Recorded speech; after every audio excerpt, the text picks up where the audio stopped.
It's a rainy morning here in Kansas as I travel to the very first Runza location. We're heading to Lawrence today, so let's see what we find out.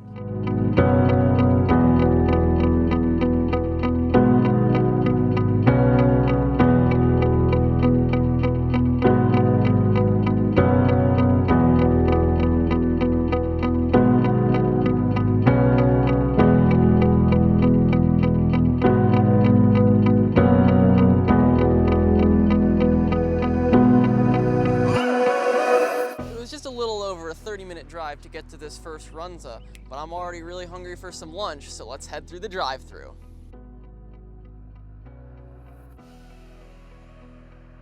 I had a little trouble with the audio going through the drive-thru, so I'll work on my filming on those drive-thru scenes. Good news is I have 86 more attempts, but we've secured the bag, so let's dig in to that Runza.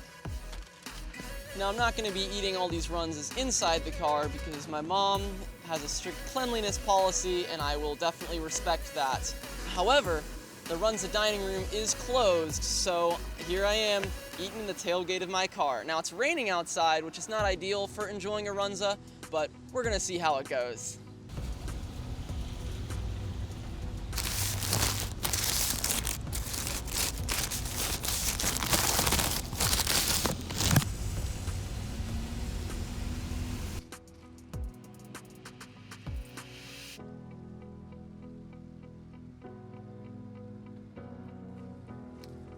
So this right here, this is what it's all about. Now, of course, I had to get the original Runza for stop number 1 on this trip. Eventually, I'll be trying all their menu items, but gotta say, for this Runza, I'd give the original a 7 out of 10. It's not incredible, it's not terrible, but it gets the job done, and I'm gonna be a lot less hungry after this than I was before. Let's see here, you got beef, you got cabbage, you got bread, you know, it's pretty standard stuff. But hey, it's what it is. Some good stuff right there. Eating out here in the rain. Thanks, Runza.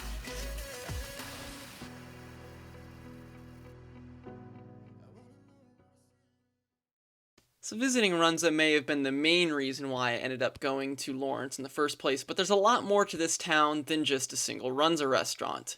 So in addition to visiting a Runza in every community, I'm also going to be talking to somebody to learn more about that community, and also a little bit about kind of what they do. So for my first episode, I decided it'd be a good idea to speak with a journalism professor at the University of Kansas, partly because Lawrence is a big college town, and KU is, of course, huge there, but also because I think if I'm going to be doing these journalism projects throughout the summer, I thought it'd be good to kind of understand a little bit more of how journalists could do better and some of the things that they could improve on. So here's how that interview went. There's so many things I love about Lawrence, Kansas. I have lived here 30 years, and I think what I love most about it is that it is really a community where, I mean, there are all different kinds of people here, but it's a community where people do try to do the right thing. And I think that people are just good citizens here. There's a lot of community caring, and it's also it's a beautiful town. You know, it's just the right size, and it's close to Kansas City. I feel that affordable housing is a huge problem here, especially for people who want to buy houses and get out of apartments. And I feel like we are so overbuilt with apartments here. It's just insane. I see these apartments going up and I'm just thinking, who rents all these apartments? And they're expensive. And so if you're a person who wants to find a house that is, say, a $100,000 or $120,000 house that you can afford, you can't find those houses here. It's expensive houses. It's a very expensive housing market. COVID has come to dominate the news so much, and one of the things that I know that has happened to people is that at first everybody read the news constantly. Like I was online hours a day trying to understand what was happening, and what I learned was most people now, I think, have put themselves on a media diet because there's too much, and it's consistently, you know, it's gloom and doom for a good reason. I mean, there are not that many, you know, if you go in the New York Times, it's all headlines about how bad things are, about surges. And I know there's an impression that a lot of people have that the media have created something that is worse perhaps than it actually was. So I don't believe that that's true, but I know that people have had information overload.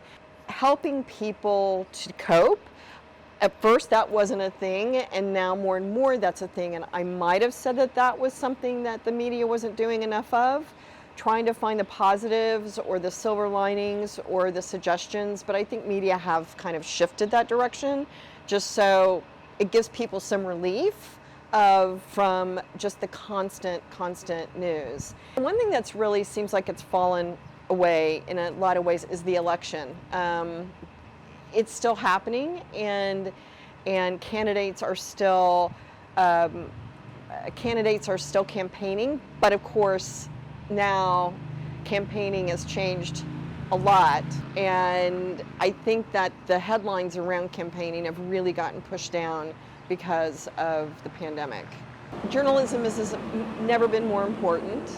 And this proves that, a lot of people think, why major in journalism? And journalism is a job that it's not done as easily from your house, but journalism is a job, and journalism education is something that can happen even when students aren't in the classroom. And that's really heartening to me.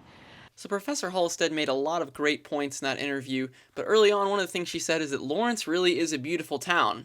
And I gotta say, even though it was a cloudy day, I gotta agree with her.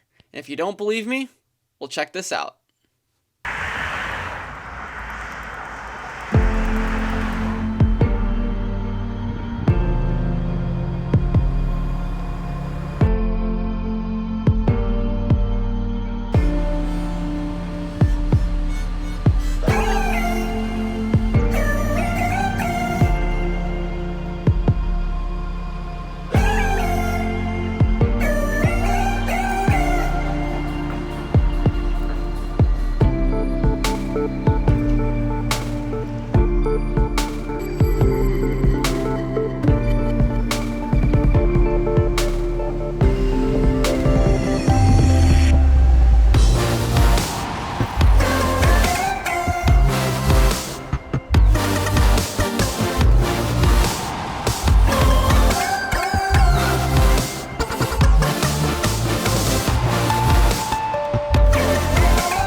Alright, well I hope you enjoyed episode 1.